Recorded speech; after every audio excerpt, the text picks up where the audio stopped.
If a house can be haunted, and a plane can be haunted, can a lake be haunted? That was a question I remember asking myself when my family pulled up to the campsite near Bailey, Colorado for the first time. There were several campsites surrounding Wellington Lake, located at the base of a mountain, which reminded us of Devil's Tower. One year, a plane had crashed into it after low clouds had confused its pilot. My father and two of my uncles once hiked up the mountains to view some of the wreckage and to look for a cave. The campsite always had an underlying spookiness to it, perhaps because I grew up in the 80s and had seen Friday the 13th too many times, a movie whose Crystal Lake campsite was nearly identical to the one at Wellington. In the general store, located at the camp entrance, there was always a photo of an old man pinned to the wall. He had gone missing several years ago under mysterious circumstances. Some locals believed he went missing on purpose, becoming a hermit and moving into a cave on the side of the mountain. My father and my uncles would sometimes pass a pair of binoculars back and forth, claiming they had seen someone standing in the cave, believing it to be the spirit of the old man, who was always said to appear at dusk. Every summer with two other families, we would spend a weekend at Wellington. We would come to have many wonderful memories of this place, but some scary ones too. One night, well after the sun had set, my aunt was restlessly turning in her sleeping bag. Distracted by the sounds of someone walking on the gravel, she could see by the light of the moon the silhouette of a boyish-looking person she thought to be me. The figure was walking down the path that led to the outhouses and the lake. She simply thought I was on my way to the bathroom and thought no more of it. But I was actually asleep in the tent next to hers, and the boy on the path was on his way down to the lake. About this time, I began to stir in my sleep, but I was no longer in my sleeping bag.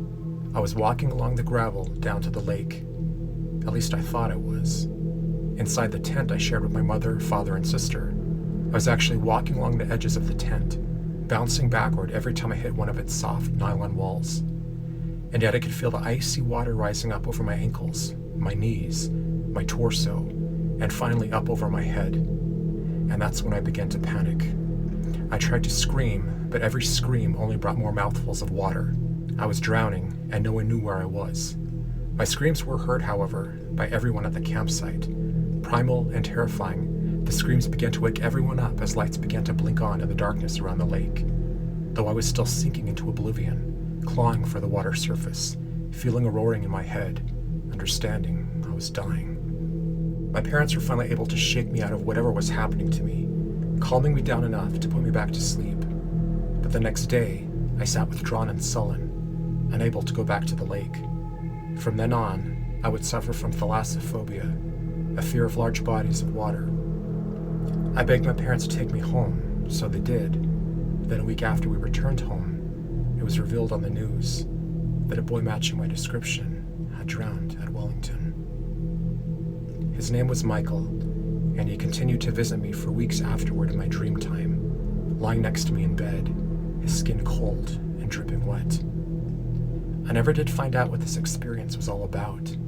Perhaps this boy was sleepwalking when he entered the lake, and I was the closest person with an awareness of things. Someone so in tune with spirit that we may have switched places while he underwent the throes of death. Whoever Michael was, he must have finally found peace, as one night he simply stopped coming. My family and I continued to visit the lake every summer, and I was finally able to go back into the water. But I can still remember how it smelled, how it sounded lapping at the shore in the shadow of that looming mountain, how dark it gets there at night, a darkness that hovers over everything, even in the daytime, at least for someone with an awareness of things. Someone who, well into his adult years, still pulled his sleeping bag up over his head, trying to block out the sound of those cold, dark waves lapping at the edge of the shore in the night. Closets are popular with children when playing hide and seek, unless that closet has a ghost. Yes, another ghost in another closet. What is it about closets? My name is Christopher Allen Brewer. I've appeared on several supernatural programs. You can follow me on Facebook through the Future Ghost page and my website, thespiritchasers.com. Thank you for watching.